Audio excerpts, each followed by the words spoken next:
So, when is the right time? Well, there is no real right time, as I said before, but it has to be when there is a clear strategy within the company which incorporates the practice of good localization and has a buy-in at a senior level.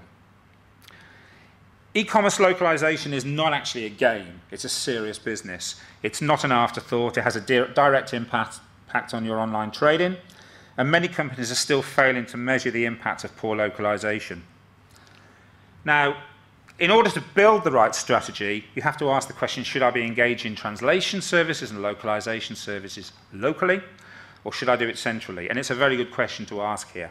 Now, the maxim in translation is, and the whole always will be, use translators of the native tongue of the target language. Now, this provides, obviously, for a better understanding of the context of the translation and gives a clearer flow of translations. It's also very important that the translators themselves have knowledge and understanding of the local market itself, knowledge of the culture, of the idiom, of the bits that maybe a centralized, headquarters-based domestic person would overlook or just simply not understand. So does that mean that you should go out and find local-based translators? Well, you have to consider the resource here and the scope of such a localization project.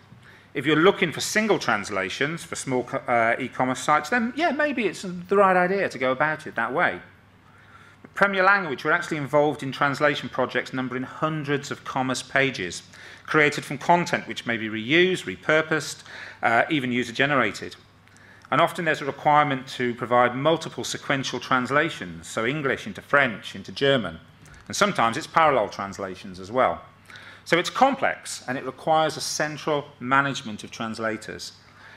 So it's so important to work with the client to really understand what the expectations are and to manage those expectations, to meet deadlines. And of course, e-commerce typically has extremely fast turnarounds with new products and new promotions coming online. So localization itself is a project within a much larger project. It has to be managed to provide control over both the quality and the scope. So the business model that we use at Premier Language, in fact, is that we have over 30,000 translation resources locally. And using translators who don't just have language skills, but also have market knowledge, also have cultural knowledge, and understanding of those nuances. And importantly, they're based in the country of the translation, of the localization. So, translation matters, and good translation matters. But I think at this stage it's time to go past translation and into the other elements that you need to take into consideration when you're looking at good and effective localization. Now, there are so many areas here, and I'm hoping I'm not going to offend anybody in these areas, but when you start talking about crossing borders, there is offence at times. And actually that's good, because you've got to take that on board when you're considering how you localize your e-commerce sites as well.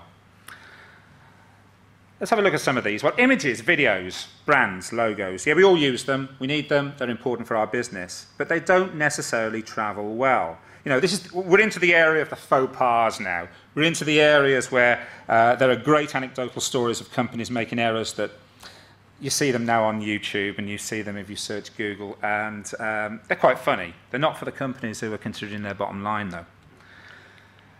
If you consider the use of certain imagery which can offend, such as scantily dressed people, which may be fine for advertising and promoting lingerie wear in the UK, may not work quite as well in Saudi Arabia or China. And brands and logos can very often have different meanings or connotations. Now, this is a brand which is, I've never heard of it, but it's supposedly an iced tea specialist called China Mist. Probably a very nice iced tea. May not work very well in Germany. Mist in German means manure. So I'm not sure whether China manure is really going to be a big seller in the German market.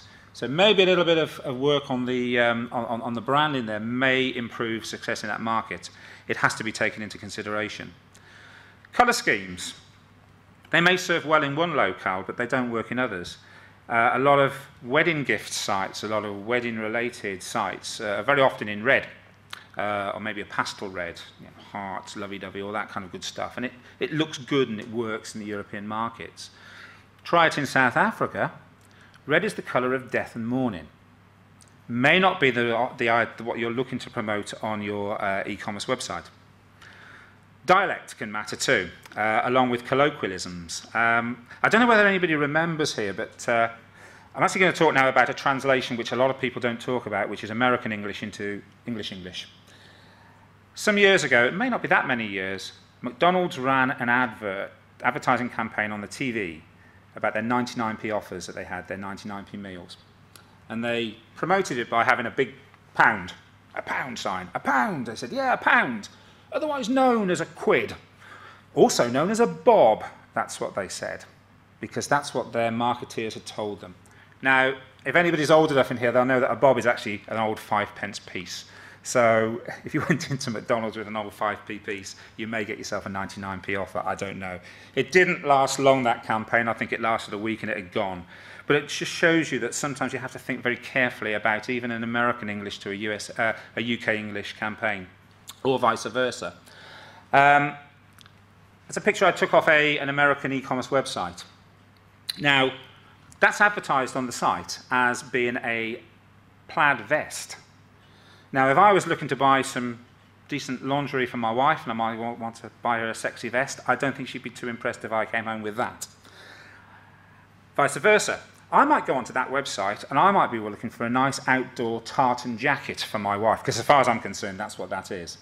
If I searched that site for tartan jacket, I wouldn't find it, because for the American eyes, that's a plaid vest. Very different translation for the same item in the same language. We also have to think about things like payment methods, and I think this has already been discussed this morning. I was doing some research for a client recently, and one of the things that came up was the German market and the preference for payments in the German market. And I never realized that debit cards and credit cards only relate to something like 5 to 10% of the accepted payment method in the German market. Never realized that at all. Somebody in the hall earlier today said, well, actually, you may be wrong there, it's probably 20%. And I thought, well, does it matter? There's 80% of people there who are not buying because you're not giving them the payment preference that they want, which is bank transfer, which is direct debit. So we have to think about that much more carefully when we're looking to localize sites.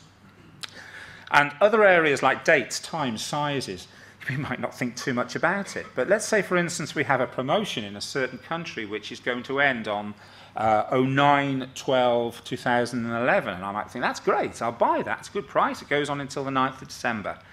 Hang on a second, the format is actually for the 12th of September 2011, and I've missed that promotion altogether.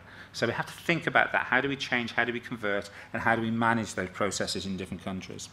What we're actually talking about here is not translation, it's what is termed transcreation. And transcreation is a word that's going to be coming up more and more as companies look to globalize and then localize their e-commerce offerings